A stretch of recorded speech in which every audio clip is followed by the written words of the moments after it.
जय श्री साईं। साईं परिवार महादेव घाट रायपुरा आप सभी का हार्दिक स्वागत करता है बच्चों के साईं बाबा में। यहाँ मैं बाबा से जुड़ी छोटी छोटी कहानियाँ सिंपल तरीके से व्हाइट बोर्ड प्रेजेंटेशन के जरिए आप लोगों के लिए लेकर आऊँगा। चलिए आज की कहानी शुरू करते हैं। दासगनु जी के आगे की कहानी आज के वीडियो में मैं आप लोगों को बताऊंगा। अगर आपने दासगनु जी के ऊपर बने पिछले वीडियोस नहीं देखा हो तो आई बटन पे क्लिक करके देख लीजिए। जैसा कि मैंने पिछली वीडियोस में बताया था, बाबा बार बार दासगनु जी को नौकरी छोड़ने को कहते थे और दासगनु जी बाबा को बार बार हाथ छोड़ दूंगा कहकर बात को टालते रहते थे।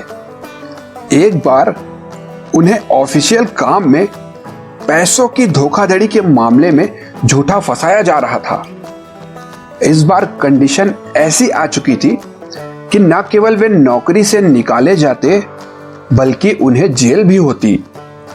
दासगनु जी बुरी तरह से डर गए और बाबा से इस बार भी प्रार्थना करने लगे कि बाबा एक आखिरी बार मुझे बचा लो।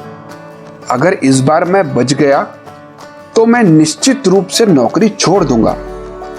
फिर बाबा की कृपा से दासगनु जी इस आपदा से बच गए और इस घटना के बाद दासगनु जी ने नौकरी से इस्तीफा देकर पूर्ण रूप से अपने आप को बाबा को समर्पित कर दिया। दासगनु जी नौकरी छोड़कर बाबा के पास गए और बाबा से कहने लगे, बाबा मैंने नौकरी तो छोड़ दी है, अब मैं करूंगा क्या? तब बाबा बोले, गणु मेरे पास तेरे लिए इतना काम है कि तेरा एक जीवन भी कम पड़ जाएगा। फिर बाबा आगे बोले, गणु तुझे संतों के चरित्र की रचना करनी है। प्रसिद्धि परामुख होने की वजह से लोगों को संतों के चरित्र के बारे में पता नहीं है।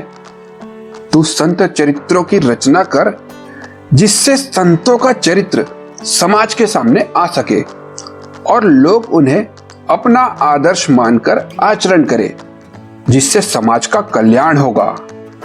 बाबा की बात सुनकर दासगनु जी की आंखों में आंसू आ गए।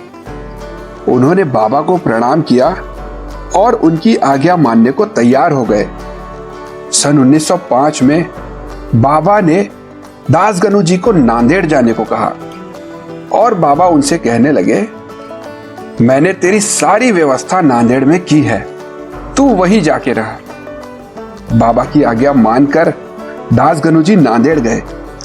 वहां नांदेड़ जाकर दासगनु जी श्री पुंडलिक राव जी नांदेड़कर और श्री दोंडोपंत राव जी नांदेड़कर जी से मिले और उनसे दासगनु जी का काफी गहरा संबंध हो गया।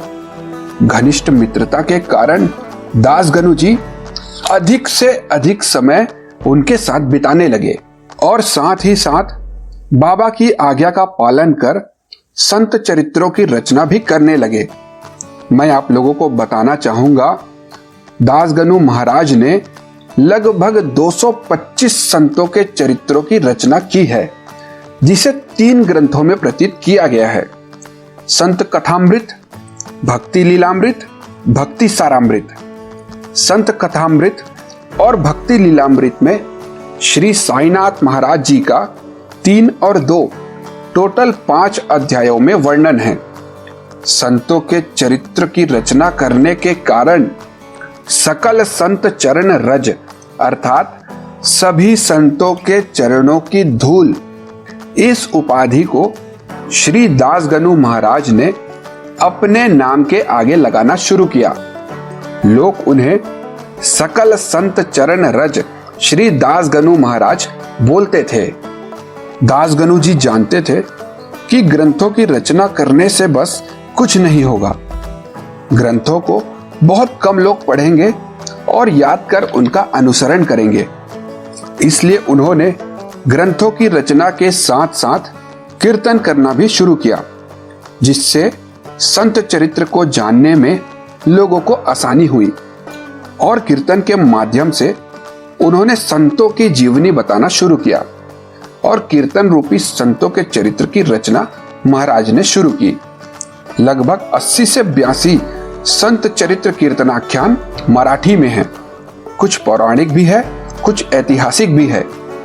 दास गणु जी के कीर्तन की शुरुआत भी बड़ी इंटरेस्टिंग तरीके से हुई थी। इसकी शुरुआत जामखेड़ में हुई। जब एक बार एकादशी के दिन वहां कीर्तनकार नहीं पहुंचे, तब उनकी जगह श्री दास गणु महाराज जी ने कीर्तन किया था। उन्होंने पहली बार कीर्तन संत दामाजी के बारे में किया था, जो कि पंढरपुर के मंगलवेड़ा गांव में रहते थे। उन्होंने आख्यान तो तैयार कर लिया था, पर अब समस्या ये थी कि उनके साथ कीर्तन पर हारमोनियम में उनका साथ कौन देंगे। तभी उस समय उनके एक मुस्लिम मित्र सरदार खां हया खां वहां मौजूद थे, जो हारमोनियम बजाते थे, पर उनकी दाढ़ी बढ़ी हुई थी।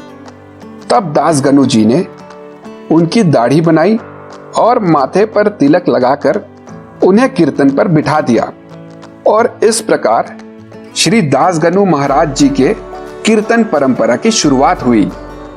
सन 1906 में दास गणु जी शिरडी में थे। वे एक बार सज धज कर कीर्तन करने के लिए निकले। उन्होंने कोट पहना था, सर पे पगड़ी बांधी हुई थी और बहुत से आभूषण पहने हुए थे। उन्हें देखकर बाबा ने उन्हें अपने पास बुलाकर कहा, गणु तुम कहां जा रहे हो?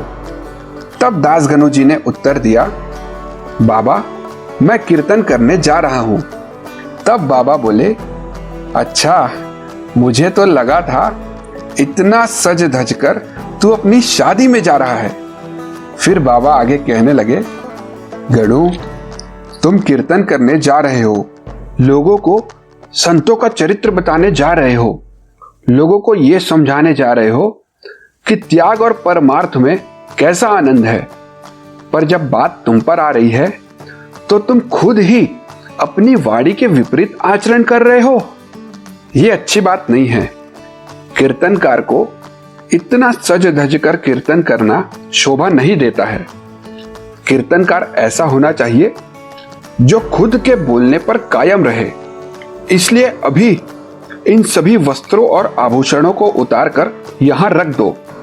फिर बाबा की आज्ञा मानकर दास गणु महाराज ने अपना कोट, कुर्ता, पगड़ी और आभूषण निकालकर रख दिया और ऊपर एक गमछा और धोती में ही तब से कीर्तन करने लगे।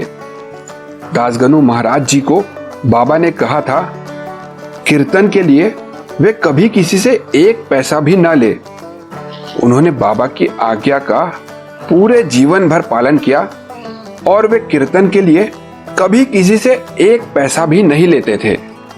लोग दूर दूर से दास गणु महाराज जी को कीर्तन के लिए बुलाने लगे। संत चरित्रों की रचना और कीर्तन के लिए दास गणु जी गांव गांव घूमने लगे। उस समय ट्रेवलिंग आसान नहीं था, पर दास गणु महाराज जी इन सभी बाधाओं को पार कर संतों का प्रचार प्रसार करने लगे। लाखों लोग दास गणु जी की वजह से संतों का चरित्र जान पाए। श्री साईनाथ महाराज जी के महिमा को लोगों तक पहुंचाने में दास गणु महाराज जी ने अहम भूमिका निभाई। दास गणु महाराज जी की वजह से पूरे भारत में लोग श्री साईनाथ महाराज को जान पाए। जब भी दास गणु महाराज जी कीर्तन को जाते थे तो बाबा की एक फोटो सामने रखते थे और कीर्तन के पूर्व श्री रामदास स्वामी की प्रार्थना के बाद वे बाबा की प्रार्थना करते थे। साईं रहम नजर करना, बच्चों का पालन करना, इस प्रार्थना के साथ दास गणु महाराज जी कीर्तन शुरू करते थे। मैं आप लोगों को बताना चाहूंगा, बाबा को भी साईं रहम नजर करना, बच्चों का पालन करना, यह कीर्तन बहुत पसंद था। जब नाना साहेब चांदोरकर के बेटे बापू चांदोरकर बाबा के पास आते थे तो बाबा उन्हें कहते थे, अरे बापू मुझे गणु का वो कीर्तन सुना, साईं रहम नजर करना, बच्चों का पालन करना। इस प्रकार बाबा अपने मन में गणु के प्रति प्रेम को जाहिर करते थे। दासगणु महाराज जी ने अनेकों बार बाबा के सामने भी कीर्तन किया था। उन दिनों हजारों की भीड़ उनका कीर्तन सुनने आती थी और उन दिनों माइक और लाउड स्पीकर की भी फैसिलिटी नहीं थी, पर फिर भी दासगणु महाराज जी की आवाज इतनी क्लियर रहती थी कि आखिरी रो में बैठे हुए व्यक्ति को भी कीर्तन स्पष्ट रूप से सुनाई देता था। सन 1912 से शिरडी में रामनवमी का त्योहार मनाया जाने लगा और 1914 की रामनवमी को बाबा ने दासगणु महाराज जी को कीर्तन करने को कहा और 1914 से दासगणु महाराज जी शिरडी में रामनवमी के उपलक्ष्य में कीर्तन करने लगे। इस परंपरा का अनुसरण आज भी किया जाता है। हर रामनवमी के उपलक्ष्य में दासगणु महाराज जी के वंशज दासगणु महाराज जी की कीर्तन पद्धति का अनुसरण करते हुए शिरडी में कीर्तन करते हैं। वे उसी वेशभूषा में कीर्तन करते हैं जिस प्रकार श्री दासगणु महाराज जी कीर्तन किया करते थे। एक बार दासगणु महाराज जी कीर्तन करने के लिए इंदौर गए श्री होलकर महाराज जी के यहाँ। होलकर महाराज गरीब बच्चों को फ्री में एजुकेशन प्रोवाइड करते थे। उनके राजमहल में दासगणु महाराज ने 8 दिन कीर्तन किया। महाराज खुद आकर कीर्तन सुनते थे। कीर्तन के आखिरी दिन होलकर महाराज ने खुश होकर दासगणु महाराज जी को सोने चांदी के आभूषण उपहार देना चाहा।